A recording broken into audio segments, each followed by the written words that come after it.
gonna go straight to my appendix because it's hypervascular.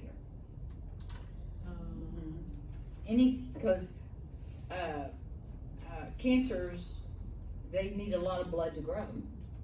Okay, so blood infiltrates that area higher, so we call those hot spots.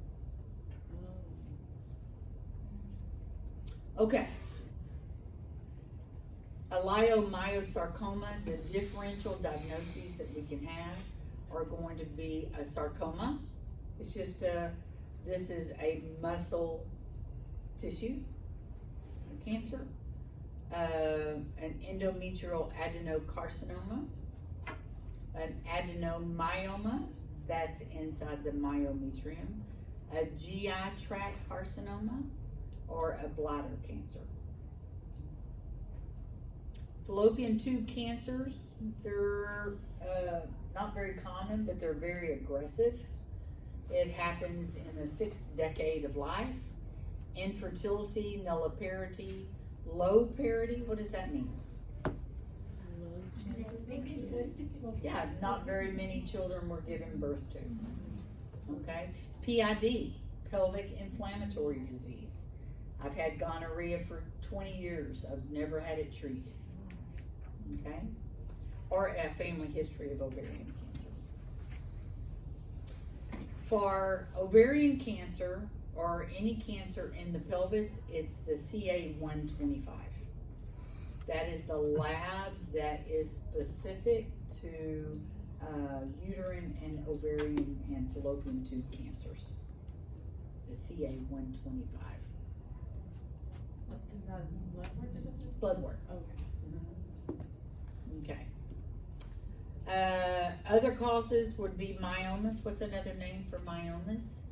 Fibroids are leiomyomas. Fibromyomas.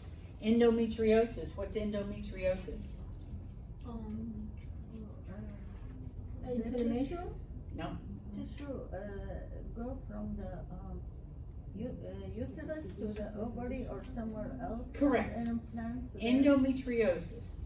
The endometrial tissue has escaped into my peritoneum.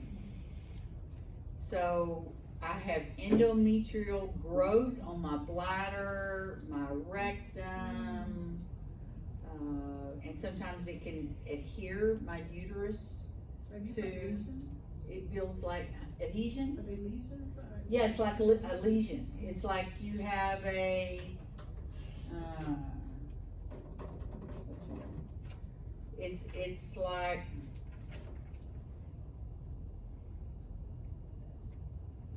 An egg yolk and an egg.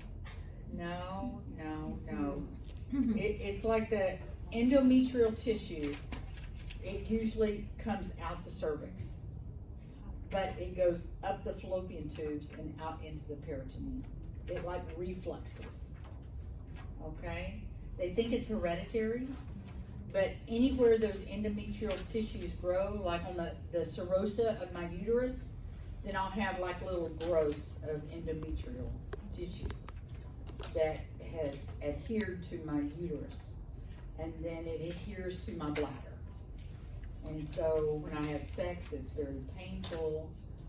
When I go to the bathroom, it's very painful. Because, and every month, the periods are awful because that tissue bleeds also.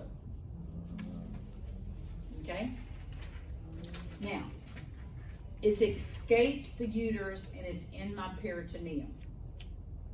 But endometrial tissue can also invade my myometrium, and that is called adenomyosis. Okay? Forgive me if I should already know this. What does adeno mean? At first I was relating it with adrenal, but if it has adeno. With the adrenals? No. But if it has AD. Yeah. Oh, okay. Yeah. It's just what it's called. I don't emphasize it. Oh. Yeah.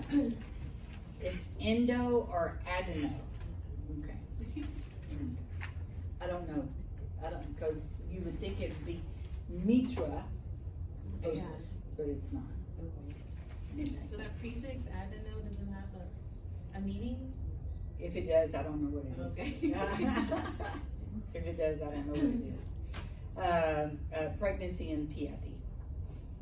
What's PID? Pelvic inflammatory disease. Okay. So I will have abdominal girth, meaning my abdomen will get bigger. I could be asymptomatic, meaning I have no symptoms whatsoever. I could have vaginal bleeding.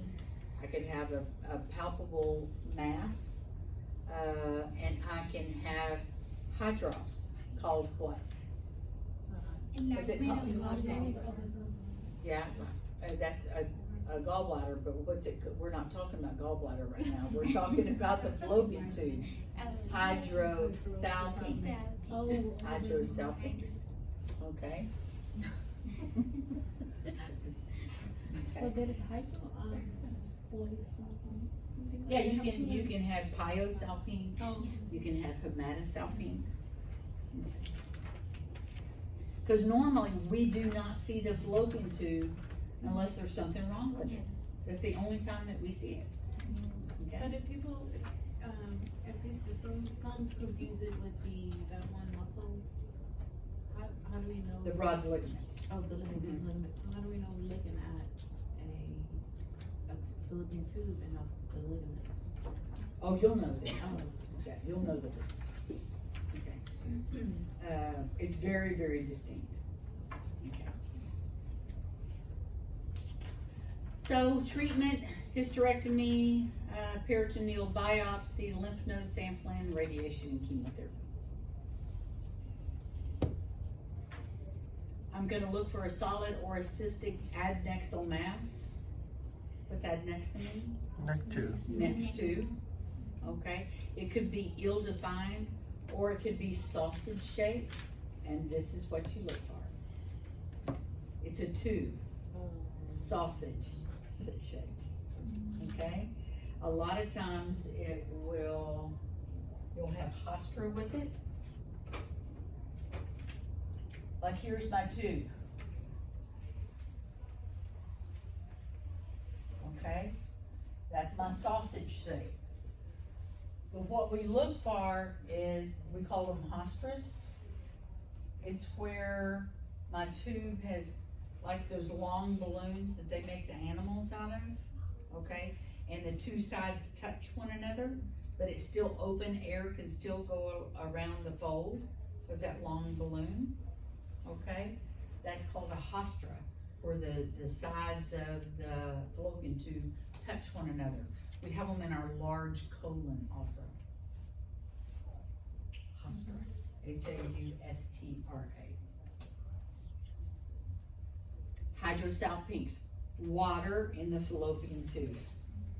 Hematosalpinx, blood in the fallopian tubes. Pyosalpinx, pus in the fallopian tube. Okay, so here is a hydrosalpinx, and you can see that when we turn on it, it will be round. When we elongate it, it's going to be all curlicued.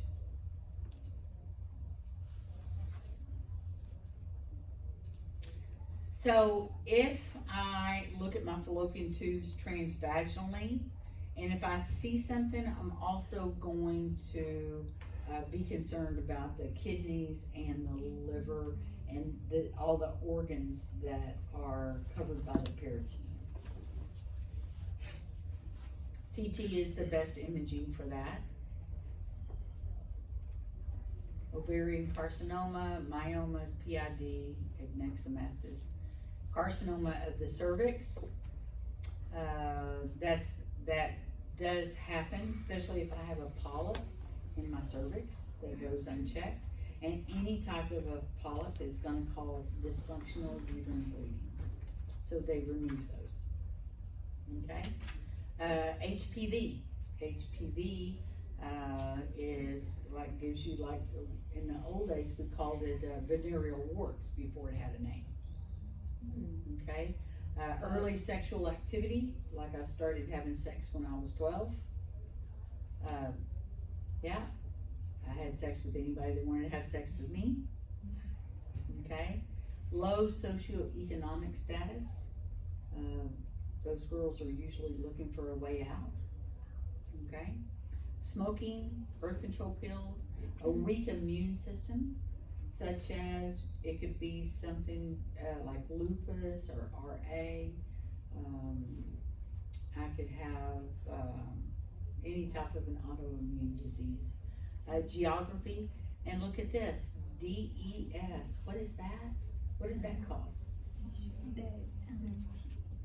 It caused the T-shaped uterus. This was a drug that was given in the 50s, 60s, and the 70s for threatened abortions.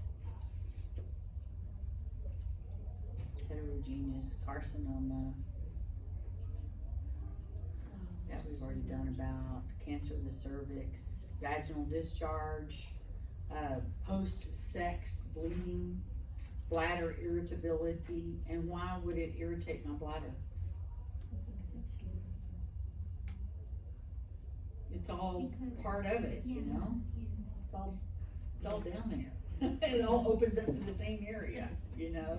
Low back pain, ureteral obstruction. They can go in there and do a cone biopsy, meaning they take like a little thing and they can take a chunk out of your cervix. And it looks like a bird's, kind of like the parenchymal junctional defect. It looks like that. It's just a little V shape that they can take out.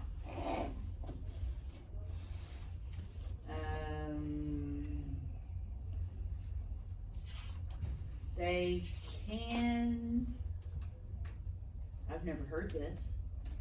Gardasil is given to prepubescent adolescent females before they become. Why would you do that? I guess if you have. But that's for HPV. Yeah, it's the HPV. Is that the HPV thing? Okay. It starts at 9. Yeah. It's a series of 3 shots. Typically, either 2 shots or 3 shots. Really? And there's 2, there's Gardasil and. Gardasil, and that's for HPV? Mm-hmm. There's another one too. It just depends on the age they get the. Yeah. Yeah. Yeah. Yeah, see, I don't know anything about that, so, but y'all are a younger generation than I am, so. Okay, we're gonna stop here.